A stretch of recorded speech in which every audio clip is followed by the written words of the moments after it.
लेकिन पहले उस खतरे का जिक्र जिसने ग्लोबल फिक्र कई गुना बढ़ा दी है। रूस अमेरिका का दशकों पुराना परमाणु करार रद्द हो चुका है और दुनिया में विनाश लाने वाली न्यूक्लियर हथियारों की नई रेस शुरू हो चुकी है। बात कर रहे हैं उस परमाणु खतरे की जिसे लेकर पूरी दुनिया चिंतित है। यह खतरा अमेरिका और रूस के बीच 2010 में हुए एक परमाणु समझौते के खत्म होने से बढ़ गया। यह वही समझौता है जिससे बंधे होने के कारण अमेरिका और रूस ने अपने परमाणु हथियारों की तैनाती को बहुत सीमित रखा, लेकिन अब कोई बंदिश नहीं है, कोई कानूनी लगाम नहीं है, परमाणु हथियारों की कोई गिनती नहीं है और न्यूक्लियर वेपन के इस्तेमाल को लेकर कोई भरोसा भी नहीं। यही वो समझौता था जिसने कोल्ड वॉर में भी परमाणु हथियारों को साइलों से बाहर नहीं निकलने दिया। कह सकते हैं कि मानव सभ्यता के सबसे विनाशकारी हथियार को इस्तेमाल न करने के लिए एक तरह का नैतिक वचन था, मॉरल बाइंडिंग, जो कि अब टूट गया। ऐसे में सवाल लाजमी है कि क्या दुनिया फिर से परमाणु युग की तरफ बढ़ जाएगी? क्या महाशक्तियों के बीच परमाणु हथियार जुटाने की होड़ लग जाएगी? इस रेस में अमेरिका और रूस बहुत तेजी से आगे बढ़े।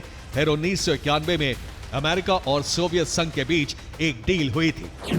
इस समझौते के तहत दोनों देशों ने अपने परमाणु हथियारों की तैनाती 6000 वॉरहेड से अधिक नहीं रखने की सीमा तय की। इसका मकसद परमाणु तबाही को रोकना और दोनों देशों के बीच पारदर्शिता बनाए रखना था।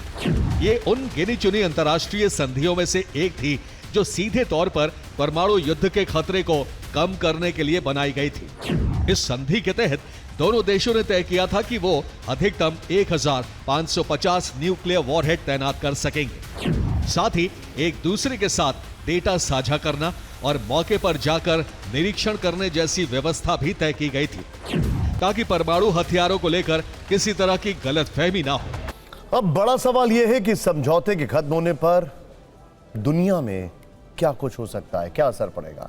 देखिए, समझौता खत्म होने से अमेरिका और रूस में परमाणु हथियारों के मामले में ज्यादातर ताकतवर बनने की होड़ लग जाएगी। दोनों देश बहुत तेजी से अपने एटमी हथियारों की संख्या बढ़ाएंगे। परमाणु हथियार बढ़ेंगे तो तनाव भी बढ़ेगा और पूरी दुनिया पर परमाणु युद्ध का खतरा मंडराएगा। सोचिए, अकेले अमेरिका और रूस के पास कुल परमाणु हथियारों का 90% स्टॉक है। सीप्री की रिपोर्ट के मुताबिक जनवरी 2025 तक रूस के पास 5580 परमाणु हथियार थे, जबकि 5328 परमाणु हथियारों के साथ अमेरिका दूसरे नंबर पर है। एक रिपोर्ट बताती है कि इस वक्त दुनिया में जितने भी परमाणु हथियार हैं उनसे इस पृथ्वी को 1 या 2 बार नहीं बल्कि 12 बार पूरी तरह नष्ट किया जा सकता है। इस तथ्य को जानने के बाद भी कुछ देशों की परमाणु हथियारों की भूख खत्म होने का नाम नहीं ले रही है और पिछले साल एशिया दौरे से लौटने के बाद ट्रंप ने ऐलान किया था कि अमेरिका 2 से 3 साल में फिर से परमाणु परीक्षण शुरू कर सकता है।